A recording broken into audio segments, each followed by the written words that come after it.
La radio. Bonjour Lionel Quillet. Bonjour. Président de la communauté de communes, premier vice-président également au sein du département de la Charente-Maritime. Vous allez enfin soulager les rétés avec la fin de ces travaux. Oui, alors pas avec mes petites mains, parce que le câble était un peu lourd. Mais ça y est, on en termine. Donc le câble est changé. Les contrôles ont été faits sur 2 des viaducs. Donc la circulation sera de nouveau libre le 14-15 février.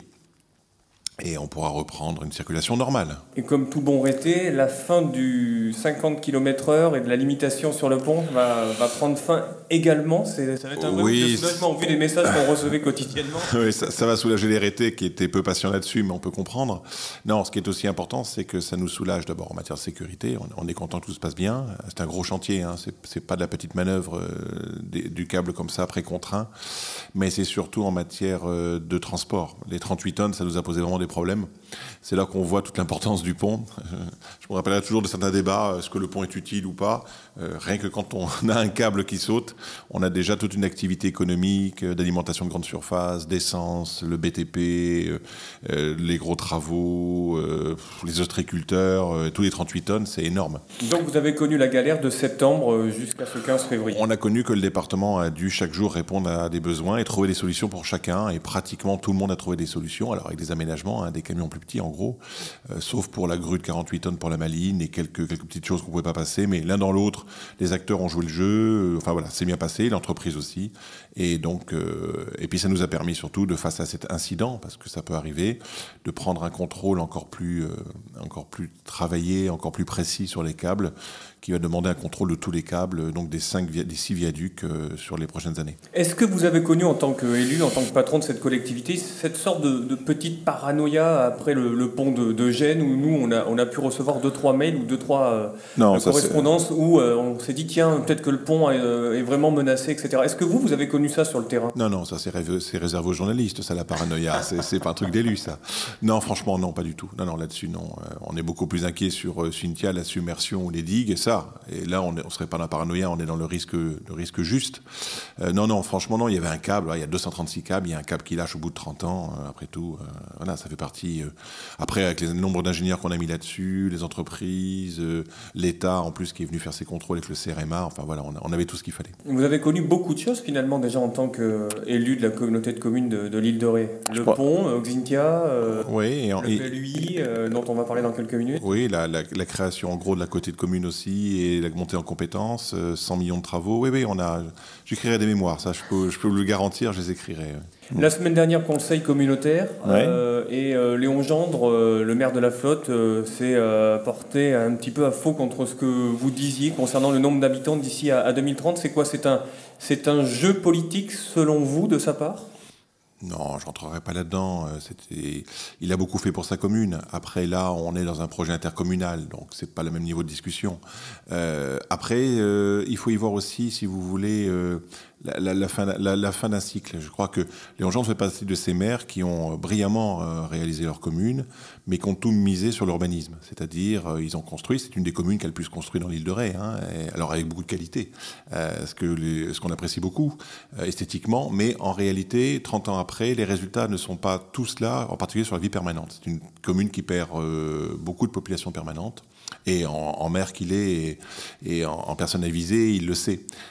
Il le sait et il le regrette parce qu'il a fait beaucoup d'efforts pour sa commune. Il a construit des logements, il a urbanisé, il a créé des services, et malgré cela, sa population permanente diminue.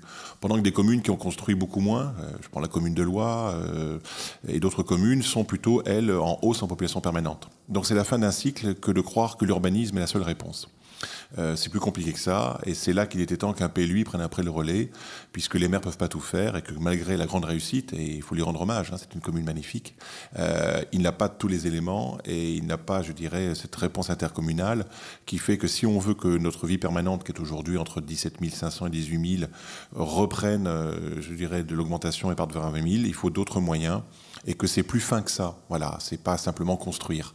La réponse maintenant est plus complexe, plus mutualisée, et c'est là qu'était en fait la discussion.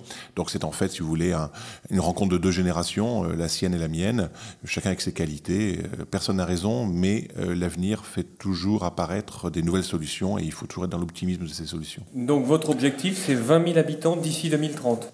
L'objectif, c'est qu'à veille de pont, il y avait 13-14 000. Lille était en pleine descente. Lille a connu 21 000. Je crois que le chiffre le plus important, c'était 1850, avant les problèmes agricoles et puis la Première Guerre mondiale. À 13-14 000, Lille n'était plus en viabilité. Et le pont a sauvé Lille de ce côté-là, en vie permanente, après discussion, et bien sûr, sur l'ensemble des impacts que cela a eu. Et elle est remontée à 18 000. Moi, je suis en côté de commune depuis 2008, et on est entre 18 000 et 17 500. Et quelle est la méthodologie que vous allez appliquer, justement, pour tenter de drainer la méthodologie, si vous voulez, c'est qu'il ne faut pas favoriser sans arrêt, comme se le font dans certaines communes, la résidence secondaire et l'hébergement vacancier. Il faut travailler sur la vie permanente. Mais c'est un travail qui se fait à la dentelle, qui se fait à la personne.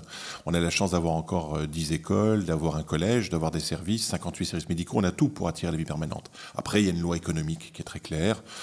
Une maison vendue part plutôt vers une résidence secondaire, qui a son importance. Hein. On n'est pas contre la fiscalité, mais c'est pas ça qui remplit effectivement notre vie d'hiver. Donc il faut trouver cet équilibre. Voilà, moi j'ai réussi à le faire dans ma commune. Je pense que les communes peuvent le faire, mais il va falloir changer un petit peu la façon de faire. Nous avons des moyens financiers, mais il ne faut peut-être pas tous les mettre toujours sur les mêmes choses qui nous paraissent les plus simples. Donc ça se travaille beaucoup, ça se travaille sur faire venir des personnes, sur la transformation des personnes. Il y a à la fois des nouveaux choix de vie, des personnes de 30, 40 ans qui vont quitter très clairement Paris, les grandes métropoles, qui dans le réchauffement climatique commencent à chercher des points de chute. Donc il faut leur amener des solutions de travail, il faut leur amener le très haut débit, ce sera le département en 2020-2021.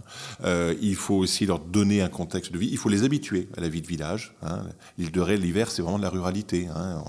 C'est tout à fait différent. Donc tout ça se travaille, et dans nos conseils municipaux, il faut arrêter de mettre des méthodes qui sont très bien. L'île de Ré ne se plaint pas, elle a tout ce qu'il faut. Mais si on veut retenir les personnes, il faut aller beaucoup plus loin que ça, et c'est ce qu'on essaye aussi dans l'esprit de mettre du PLUI. Le PLUI, c'est l'arrêt de l'urbanisation, et c'est le travail, je dirais, sur cette rencontre entre l'humain et le politique, dans le sens gestion de la commune et ce développement. On termine ce cycle de développement qui était l'après-pont, on rentre maintenant dans l'avenir, et cet avenir fait partie aussi du réchauffement climatique. Travaux sur l'extérieur de l'île avec les digues pour faire face pour une ou deux générations à l'événement, et nous verrons après. Travail à l'intérieur sur la vie permanente, et travail sur la mobilité, qui est finalement l'enjeu le principal. Il faut pouvoir, dans 20 ou 30 ans, rentrer dans l'île avec un bus qui sera à ce moment-là hydrogène, tapis volant, peu importe, tout sera possible, mais qu'il soit dans une voie prioritaire.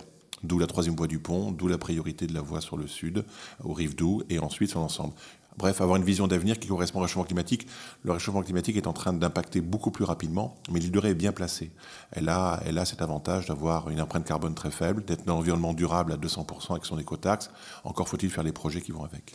Vous nous disiez l'an dernier, au mois de décembre, que l'année 2018 avait été compliquée pour vous, notamment à titre personnel. Est-ce que 2019 vous incite à l'optimisme et à envisager très clairement, Lionel Quié, parce qu'on en entend parler de plus en plus, mais que ce soit à l'île de Ré ou à La Rochelle d'ailleurs, est-ce que vous envisagez de candidater au poste de président du département ? Non, j'en suis pas là. Pour l'instant, C'est une volonté au moins ? Non, ce sera quelque chose qui se présentera ou qui ne se présentera pas, c'est ainsi de suite. Je suis du principe, la politique n'est pas mon métier. J'ai une entreprise avec 40 salariés, j'ai une très belle entreprise qui est dans la restauration reliure, qui est une des plus belles entreprises en France, qui a une viabilité difficile parce que c'est des métiers d'art, c'est ma priorité. Après, je suis sur le mandat de maire et de côté de commune parce que j'adore mon territoire d'Île de Ré et j'y ai pris, je dirais, un plaisir énorme. Bon. Quand nous aurons fait les élections communales et communautaires en 2019, se présentera ou se présentera pas d'autres possibilités. Il faudra faire des choix, mais j'en suis pas là. Aujourd'hui, Dominique Bussereau m'a accordé sa confiance. Je gère les finances, les digues, l'environnement et délégation sur toute signature. J'y prends du grand plaisir parce qu'on est très en rapport avec tous les territoires. Mais voilà, je m'ai fixé un objectif. Peut-être qu'en 2020, j'aurai plus envie. Peut-être que la vie sera autrement. Voilà, j'ai vécu une année 2018 et de personnel très difficile, mais ça c'est la vie. Je reviens en 2019 en pleine forme, donc je me consacre à mes 2 mandats qui sont maire et côté de commune et bien sûr à la délégation que donne Dominique Bussereau. Et finalement, vous n'en faites pas votre métier ? Non, je n'ai jamais fait mon métier. D'ailleurs, c'est ce qui me... C'est particulier aujourd'hui pour un élu que de ne pas en faire son métier. Oui, mais moi je viens de l'entreprise. J'ai commencé à travailler à 15 ans, si vous voulez. J'ai toujours travaillé. Et mon entreprise, j'y suis tous les jours, matin et soir. Et je fais mes mandats avec grand plaisir. J'ai la chance d'avoir des personnes qui travaillent avec moi. Alors, j'y mène aussi l'esprit d'entreprise. Je suis toujours dans une grande délégation. Du temps, j'en mets, je travaille, très clairement. Les heures, j'y vais. J'ai fait des choix aussi à titre de vie. Il faut y consacrer beaucoup de temps, mais c'est que du plaisir. Le matin, moi, je me lève avec le plaisir de travailler. Pas avec le plaisir de me dire, tiens, je vais au boulot. Et le mandat politique, ça doit être ça. Parce que c'est tellement ingrat des fois, tellement dur et tellement rude, que si vous n'y prenez pas le plaisir, ça n'a aucun sens. Vous êtes un peu tel un boxeur sur un ring. C'est-à-dire que vous prenez des coups, mais vous aimez aussi quand même donner la réplique. Ouais, je suis plutôt dans la catégorie poids lourd, c'est sûr, mais j'ai beaucoup évolué là-dessus. Non, mais à 120 kilos, je vous le confirme. Mais je suis dans une catégorie où je suis de moins en moins dans la bagarre. J'étais beaucoup plus, toujours, hein, j'ai beaucoup plus pris de maturité là-dessus. Puis le monde a changé, c'est plus la peine de se bagarrer dans ce sens-là. L'esprit aujourd'hui est à l'explication, à la pédagogie, à faire comprendre les projets et à remettre un petit peu tout le monde autour du sens, de l'intérêt du projet, de le partager. Que ce que nous voyons aujourd'hui, qu'on est dans le contexte national, qui est très compliqué, c'est que plus personne n'y comprend rien. Ça va trop vite.